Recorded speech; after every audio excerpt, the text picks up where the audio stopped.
There we go. Well, good morning, everybody, and welcome to the Saturday morning live group of Alcoholics Anonymous. My name is Sandy Beach, and I'm an alcoholic. How you all doing? It's customary to start our meetings with a preamble. Alcoholics Anonymous is a fellowship of men and women who share their experience, strength, and hope with each other that they may solve their common problems and help others to recover from alcoholism. The only requirement for membership is the desire to stop drinking. There are no dues or fees for AA membership. We're self-supporting through our own contributions. AA is not allied with any sect, denomination, politics, organization, or institution. Does not wish to engage in any controversy. Neither endorses nor opposes any causes. Our primary purpose is to stay sober and help other alcoholics to achieve sobriety. On step number 9 today, 3 more weeks we'll get to 12, and then we'll have the traditions, and then we're adding, I want everybody to be thinking about this, we're going to try it on one trial basis. Right after the traditions and before we start the history of AA, we're going to have a week of questions. And there'll be a basket in the back, and if you've always had a question about AA, about a certain principle in the steps or whatever, then you can put your name in the basket, and we'll draw them out here, and we'll just spend a whole hour answering questions. And we're just going to see if it's a bomb, then we'll do it once, and that'll be the end of that. But people have asked about it, and we said, well, we'll give it a try, and if it fails, why we won't do it. If it's fun, then we'll leave it in there. So be thinking about that. We're on step 9 today, which is made a list. Made direct amends to such people wherever possible, except when to do so would injure them or others. And that's the step we're going to talk about, which is the amends step in our program. But before we get there, there's always new people here, and I want to make a few comments about the steps in general, and then sort of lead up to step 9.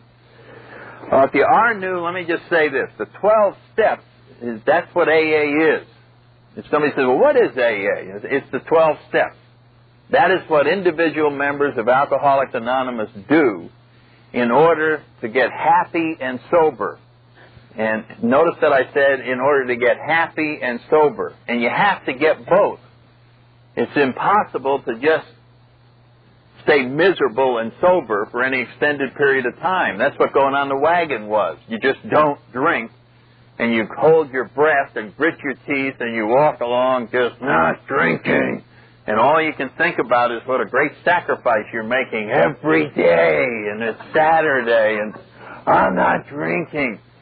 I don't know about you, but that's going to be hard to do for 50 years, you know what I'm saying? So the answer is you have to get happy with not drinking. Now, that is what the steps are designed to do, is to give us, and anybody who's been here a while will start telling you, yeah, I sort of got free from all that thinking about drinking, and I go through life a day at a time. It's not even a problem. And that is what the steps are designed to do, is to enable us to get happy and sober. Now, in the beginning, granted, you have to just not drink, and it may be tough, and you're just... But the point is, we're going to these meetings and we start working these steps, and they are designed precisely to do that, to enable us to become happily and usefully whole. The second thing I would say about the steps, if you are new, is, and I always like to make this point, they don't look like they should work. That's very important to understand, because when you arrive here, you arrive with your intellectual self in charge. And you are used to problem solving.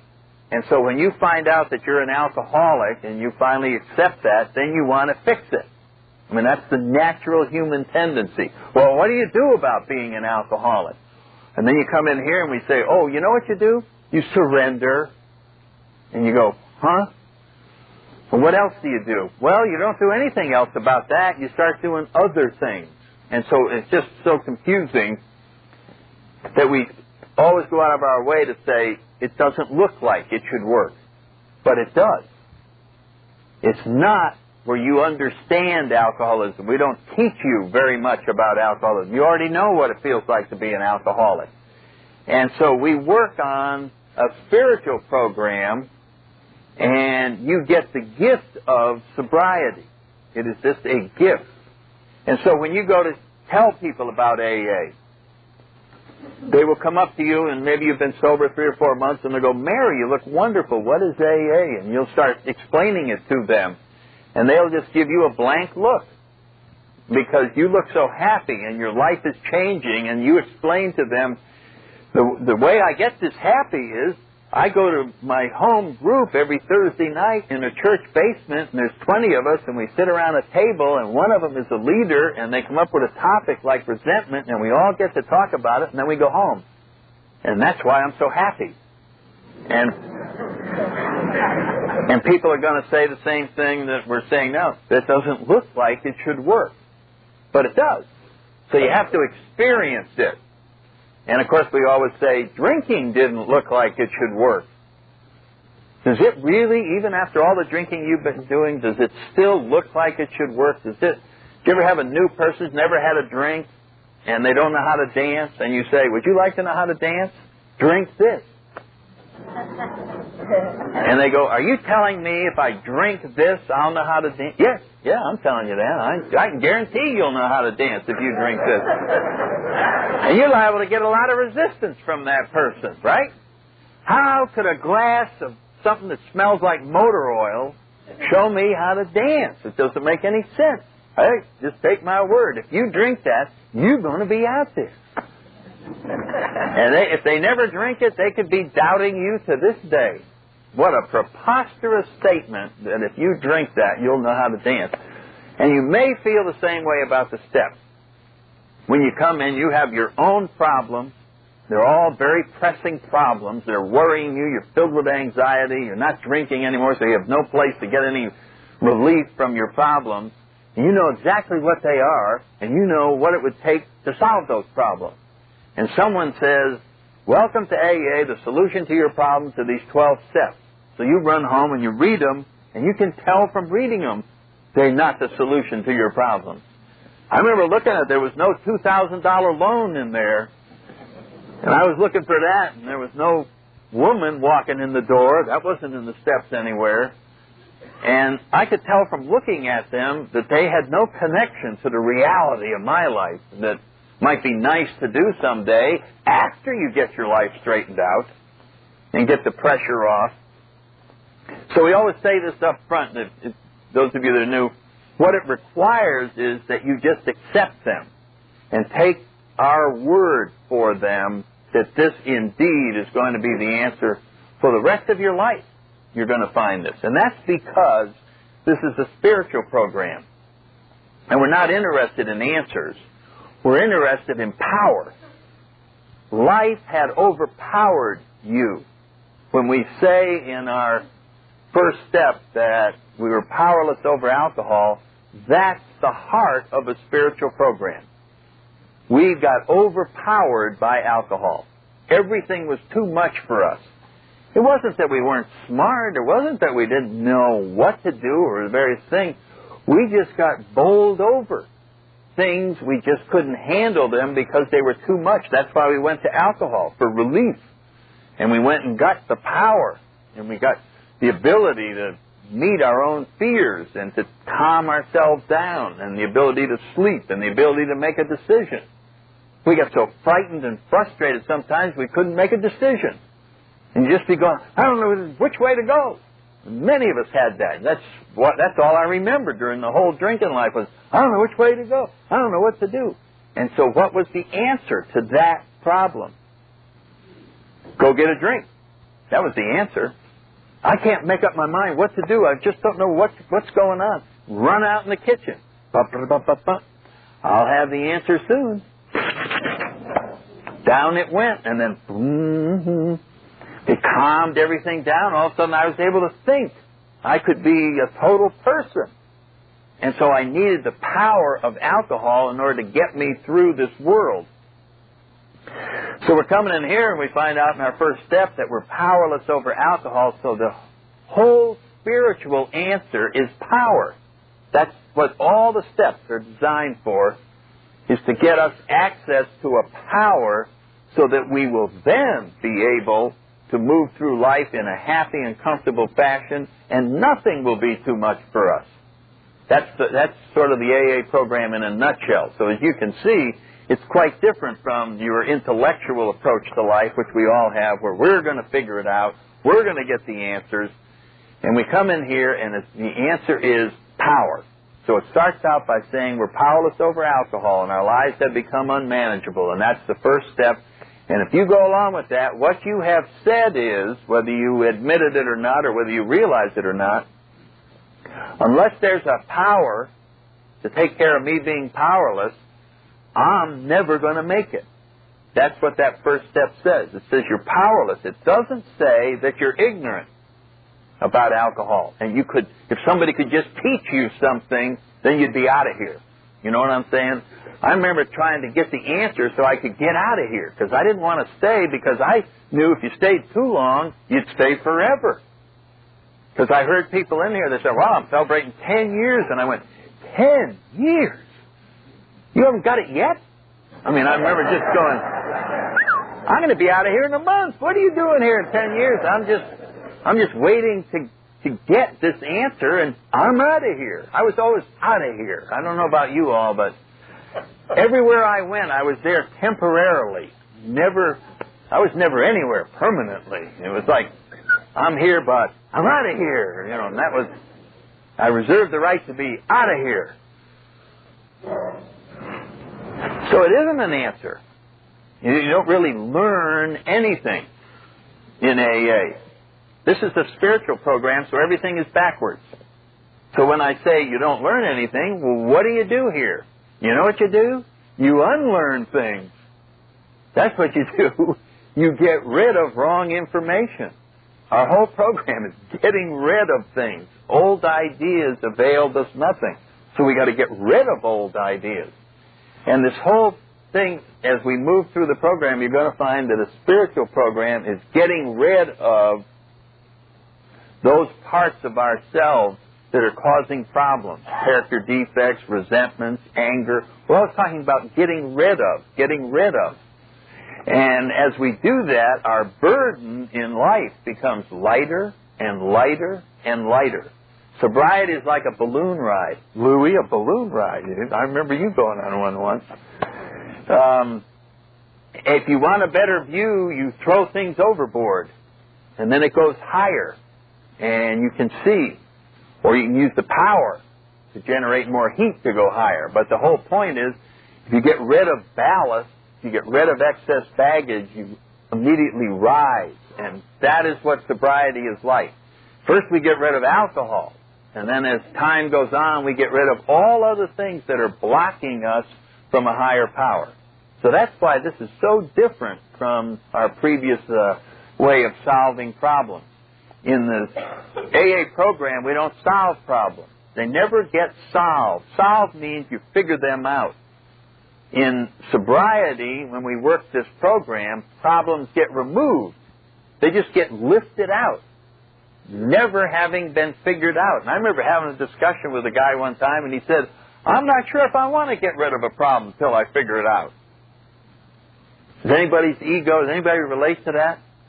You have all these horrible problems, and you'd like to get rid of them, but you don't want to let them go till you figure them out.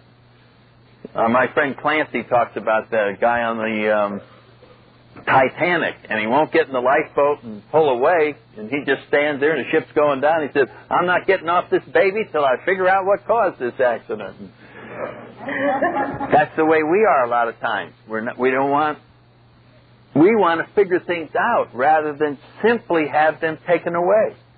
And so our human ego gets in the way of spiritual progress. Very often along the way, we're given a free gift of something, and we say, I don't want to do that until I figure it out.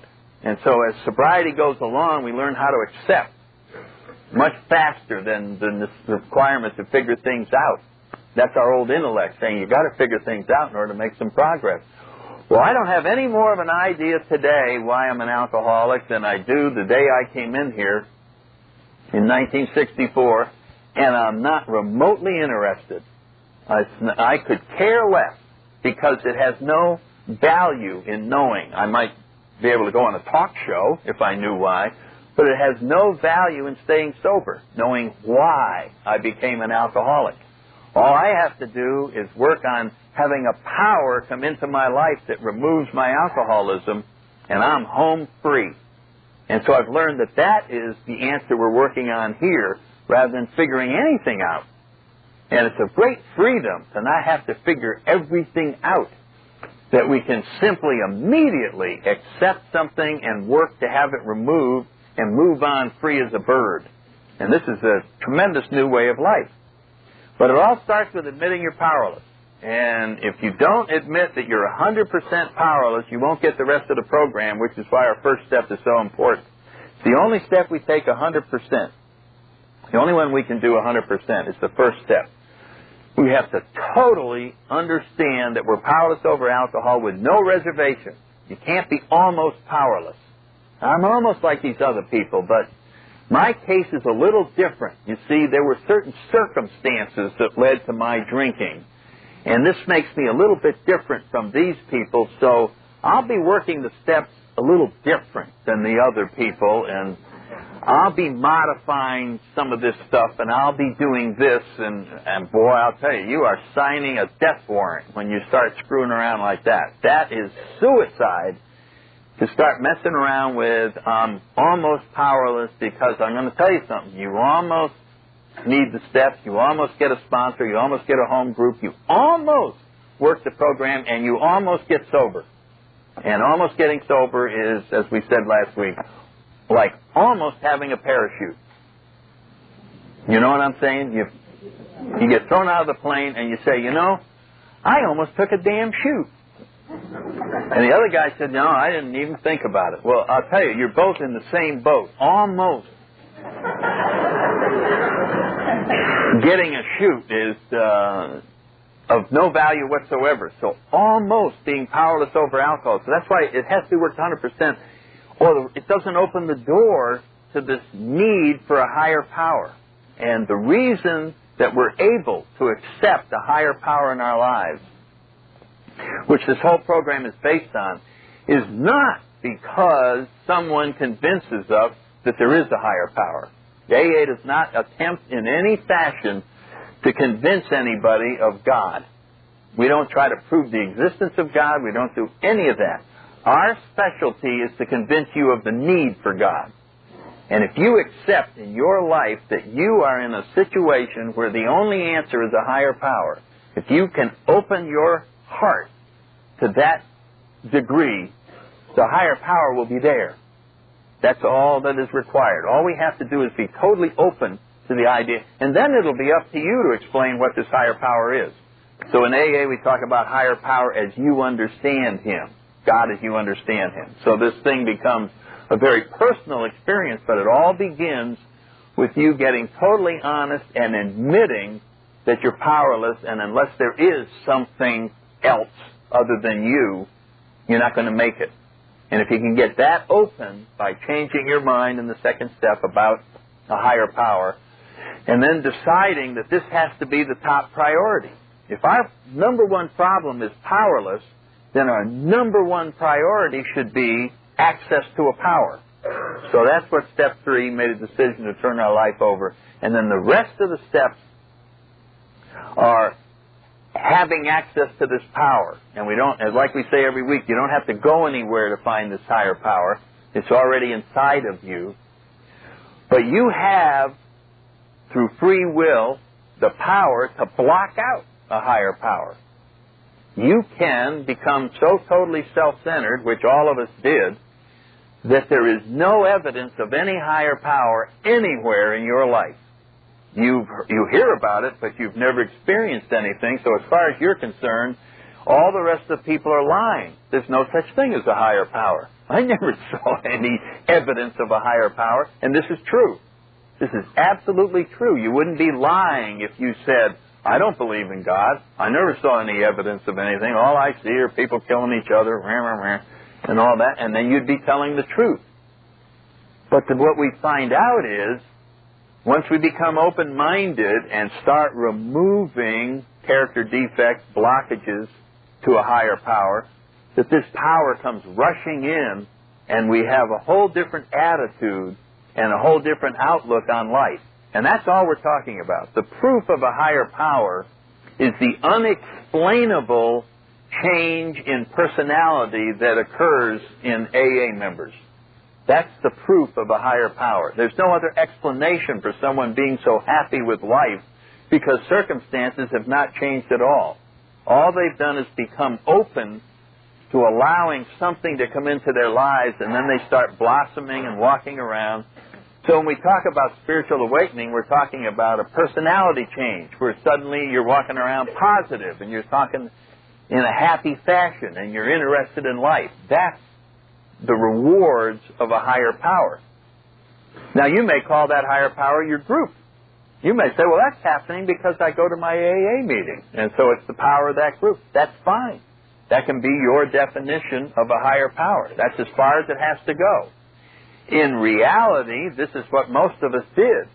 But as the years went by, and we continued to work the steps, we started going, I think there's something beyond the group. And maybe it's AA as a whole. And then as more time goes on, you start realizing maybe it's beyond that. And we start establishing a relationship with something very personal that is indeed much more infinite and bigger and powerful than AA itself. But that's a very personal journey, and you will have your own experience with it if you follow directions. And that's all the steps are a game plan for living which you can follow. So we've been talking about removing blockages and inventorying them in 4 and 5 and sharing them with another human being, and then becoming willing to get these blockages out of the way. And then we get into 8 and 9, where we are now, and we're saying, while we have made progress in understanding that we need to get rid of resentments, we need to get rid of fear, we need to ask that all these be lifted out, there's still a problem in having a happy sobriety and living in the 10th step one day at a time, which is what we'll get to next week, the day at a time step. And what the problem is the past. Even though we understand the program, even though we're now working on these character defects to open up a channel and so on down, there's a burden that we're dragging around that makes it difficult to live one day at a time. And as we talked about it last week, it's very difficult to live on March 5th, 1994, just stay in March 5th, 1994, and drag your actions of the 80s with you.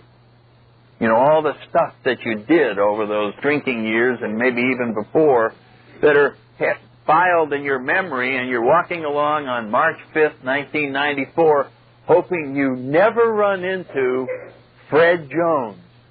You know what I'm talking about? You're happy going down the street, and the guy that looks like Fred Jones is walking down the other side, and you go, pew, you're into the drugstore, and is he gone?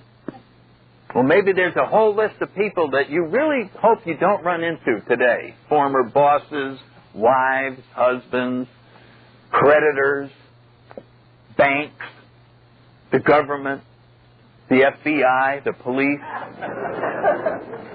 people whose cars you borrowed that they didn't know you were going to borrow, and little things that have happened in the past. And so what we're saying is we have what we call the wreckage of the past. And this wreckage exists in your head. And since it exists in your head, it's a threat to your sobriety. It's a threat to your serenity. It's there disturbing you a day at a time while you're trying to live a day at a time. And so steps 8 and 9 are designed to clear up, to the best of our ability, this wreckage of the past. Once we do that, we don't clear up the wreckage of the past going back 20 years again. Hopefully, if you're living the program right, we're working step 10 a day at a time, and we're trying to clear up the wreckage of the day as it occurs. And so that's what we get into next week in the 10th step. So this is a one-time deal where we're going to go back and try and clear up this wreckage as far back as our memories will take us. And last week we talked about, we made a list of all the people we had harmed and became willing to make amends to them all. That's the beginning of this clearing up process And we talked about harm. There's all kinds of harm. It's beyond punching somebody out or just owing them money. There's withholding affection. There's gossiping. There's keeping people off balance, not really telling them the full truth. I mean, all of us are just experts at this. Never being cheerful. In other words, if you didn't have a good weekend, why should anybody else be happy? So you went at work, you just walk around sort of grimacing at people that are smiling and giving a strong signal. I would prefer if you don't smile near me, please, because I'm not happy and I don't think anybody else should be. So, people go, well, I had a great weekend. Wonderful the way we spread all this around the world. So we were great creators of disharmony, and this is what the lesson that we learned out of this 8th step was, if we didn't like the world that we lived in, we created it. Our sullen nature causes other people to be sullen. And then we live in a sullen world. Everywhere we go, nobody's happy. That's because we're there. As soon as we leave, they all get happy again, and it's this wonderful, happy world out there that we don't have a clue about. And so we learn on a spiritual sense, when we finally start getting willing to look at ourselves instead of blaming the world, we find out that we create this. Well, if we create it, then we can create a happy world. And that's what happens when we get in here. We learn how to live in harmony and how to bring joy where we go, and our whole attitude and outlook changes, and the whole world changes. All of a sudden, people seem to straighten out. How many people have come to AA and said, I came to AA and my family straightened out? How did that happen? You know what I'm saying? How could your family straighten out? They don't go to the meetings. Well, it's us. We just started bringing some joy back into the house, and everybody responded to it, and you found this great things that you never knew existed. And so one of the great rewards of Step 8 is this understanding that we caused our little personal world to be as uncertain and dreary and threatening and intimidating as it was. And that now, once we make these amends and then start working the rest of the program, we will find the world is a very happy place to live in, and when the world is a happy place to live in, it's easy to not drink. Because why did we drink? Because things were so rotten and so threatening and so uncomfortable. That's why I drank, because it was so hard to exist with all these people around that were so unpredictable and mean and uncertain, and there was such a high level of anxiety. That's why I was drinking, to change the world that I lived in. And it worked. So we all should recall that we have had personal experience that it's possible to change the world you live in with some power greater than yourself. In my case, it was vodka. Vodka could literally turn the world into a wonderful place that I love. It made people marvelous. Marvelous. I remember sometimes I'd go into a strange town and sit in a bar, and I'd have 4 or 5 drinks, and the bartender would come over, I'd be sobbing, tears coming down. He'd say, "What's the matter?" I said, "I'm overcome by the beauty of your customers." I've never seen such magnificent people. Buy them all a drink. This is the most wonderful collection. Anybody ever? I'm not the only one who had some of this. This is the most. And 3 drinks later, they're all assholes. Punching them all out. But there was that moment, when this power came in, and the way you saw everything, there was all these wonderful people. That's why you went back to that bar. They're the most wonderful people. It wasn't that the people were wonderful. It's that you saw everything as being wonderful. And if you see it that way, that's the way it is. That's what the program is designed to do. Only it's a much better, higher power. And it comes in, and you see the beauty in the world, and it's very easy to get along, and people respond to you that way because you're coming up going, hello, and all of a sudden you've just changed everything by changing ourselves.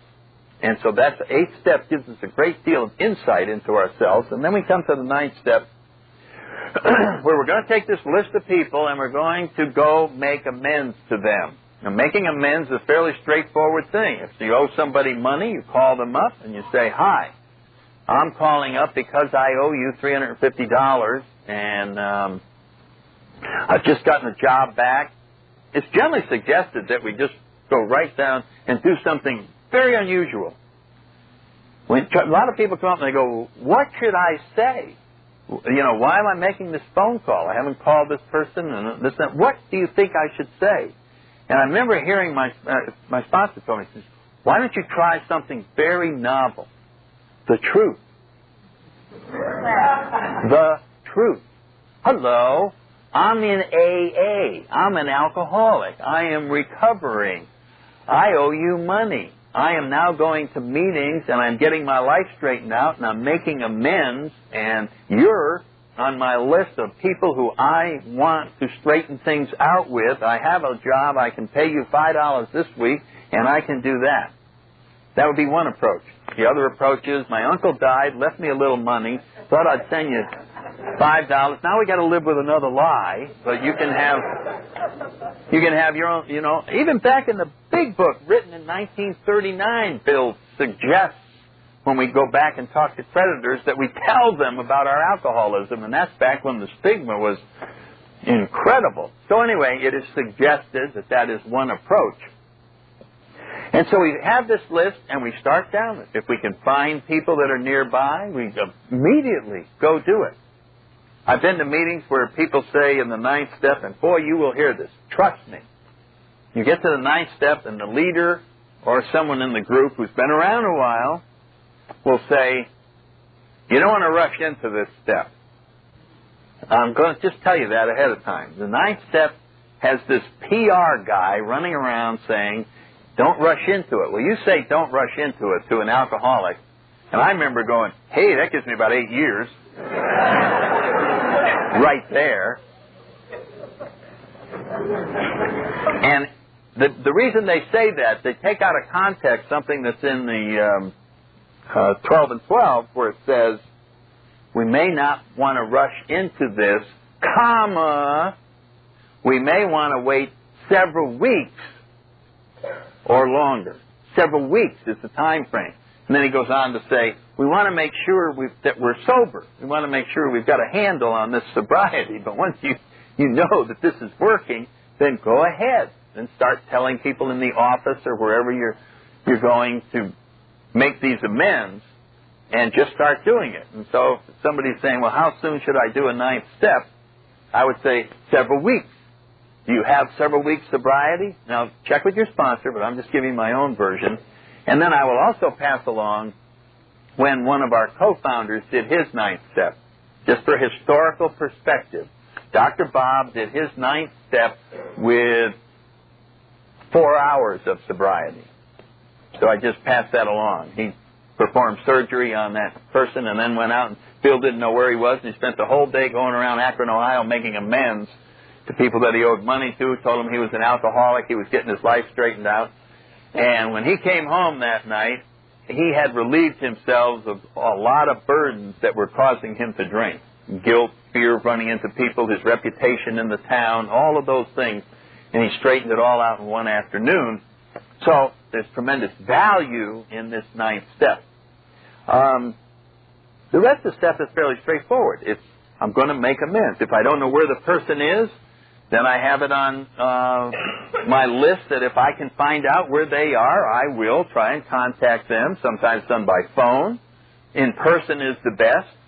And we have to be prepared to handle 2 types of situations. Both of them are equally dangerous. The first one is you come in and you say, hi, I'm here. I want to make an amend. I owe you this money, and I know it's from 10 years ago, but I remembered it, and I'm an alcoholic, and I'm an AA, and so here's $10, and I'll be paying the rest. And then the person says, This is the most wonderful thing I've ever seen. Someone came back 10 years later. I can't believe, you're the most honest person I've ever met. You're the most wonderful person.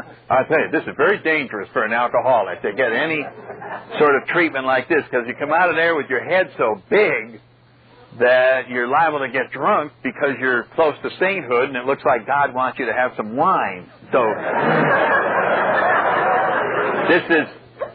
that's a very dangerous situation, and you may be prepared with some guy coming in here going, I don't care if you pay me the money back, you're still an asshole. And that's the end of that. You know what I mean? So you got total rejection, and you're paying it. Doesn't matter. The issue is closed. You have cleaned off your side of the street, and you're totally free of this matter, and you can walk on with great dignity. Which brings me to another thing, the oath. There may be people that we can't find, so we have them, and if we run into them, we'll try to do it. I remember a guy that I'd been sober, I guess 15 years, and out of my memory bubble just came, I'd totally forgotten about this guy, and it was like I was lying in bed one night, and all of a sudden this name, Bill Marseille, came into my head, and I went, Bill Marseille, yeah. And then I remembered I owed him. He paid my rent one month for my wife and I down in Florida because I drunk all my money up, and I promised I'd pay him the next payday, but he got transferred and I got transferred. Too bad for him! Ha ha ha! But I still remembered it all these years, and as soon as I thought of it, I said, why the hell did I think up Bill Marseille? Now I got to find him. And I thought, he'd be impossible to find. Put it off to the side. Now I'm lying around. You try to go to sleep. What about Bill Marsh? Shut up, will you? Why'd I have to think of that damn guy's name? Now I'm going to have to find him. So I screwed around for a couple of months saying it's impossible to find him. And finally I said, all right, I'm going to try. It was a Sunday afternoon. I'm going to try, and if I can't find him, hey, that's it. So I said, how would I start? So I said, well, he loves to ski. There's a chance he would end up, and he was from New England, he could have gone back to Vermont. We'll try Vermont. If he's not there, forget it. So I call Vermont. Do you have a William P. Marseille? Yes. Shit. First shot, he's there. So I call him up, and I, hey, Bill. No, he was thrilled to hear from me, and then I told him what I was doing, and that he didn't even remember it. And I said, well, I'm in AA, and I want to do this and that. And then, so I send it off to him. Turns out he owned a gift shop up near a ski resort, all those little gifts. I'll tell you, about a month later, I got a package with, it must have been $300 worth of gifts in it from his little shop. This is what I sell up here. Photographs of planes that we flew and a lot of old mementos and this and that. So there was one where it just turned out to be quite a great experience. There may be situations where if we make the amend, it will cause harm to other people. And there's a principle in the 9th step which says we cannot buy our own peace of mind at the expense of others. So if you've been married, you had an affair some years back, and it's bugging you, you feel guilty, it just won't go away, it's always on your mind. You could tell your spouse and say, I want to be totally honest. Now he or she feels terrible because now they're jealous, they're all upset, it's the worst thing in the world. You're sleeping well at night, and they're up all night. You know what I'm saying? So we transferred the problem over to this next thing and caused all kinds. So it says, except when to do so would injure them or others. Now I was talking to Derek on the way out here. The other example in the big book is maybe we've stolen a little money down at work or borrowed a few pieces of equipment. Everybody else does it, so we take a few things here and there, a couple of computers or whatever it might be. And it's a burden. We realize we've done this, so we ought to go down and confess. So we just decide to call the chief of police of Arlington County. I'd like to turn myself in. I ripped off a bunch of computers, and so they come over, and they have no choice but to put us in jail. And now our family and children have no one bringing any income in, and they're all starving to death, and we're in jail. And so that may be an extreme solution.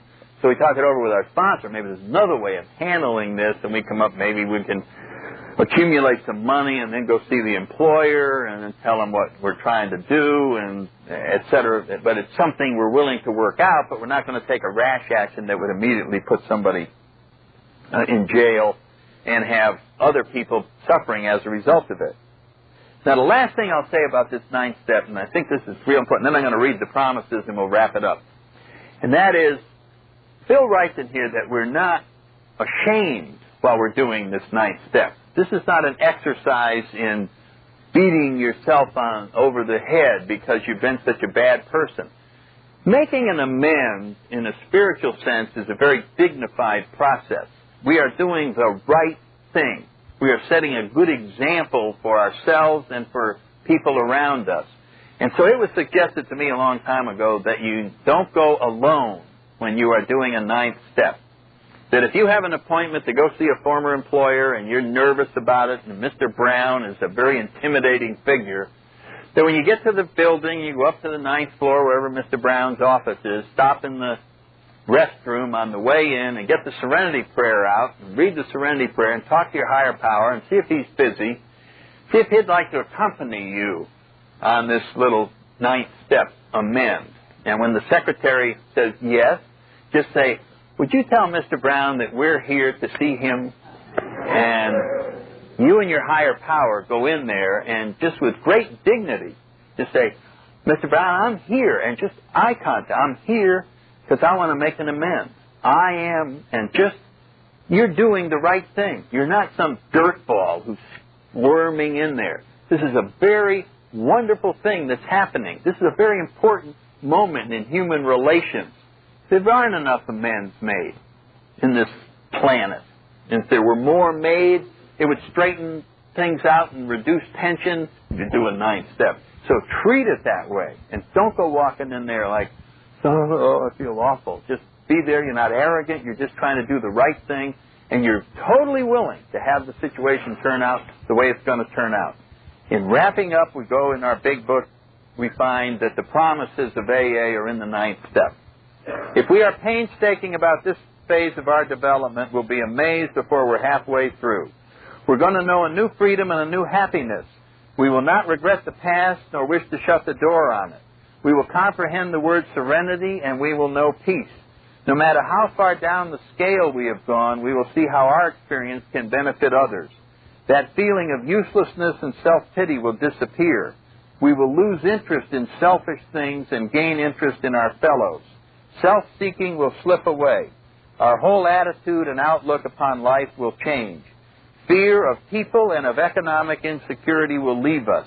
We will intuitively know how to handle situations which used to baffle us. We will suddenly realize that God is doing for us what we could not do for ourselves. Are these extravagant promises? We think not. They are being fulfilled among us, sometimes quickly, sometimes slowly. They will always materialize if we work for them. And we got a wonderful way to wrap it up with the Lord's Prayer for anybody who would care to join in. How are we doing? All right. Good. Father, who art in heaven, hallowed be thy name. Thy kingdom come, thy will be done, on earth as it is in heaven. Give us this day our daily bread, and forgive us our trespasses, as we forgive those who trespass against us. And lead us not into temptation, but deliver us from evil. For thine is the kingdom, the power, and the glory, forever and ever. Amen. Keep coming back. It works if you work it.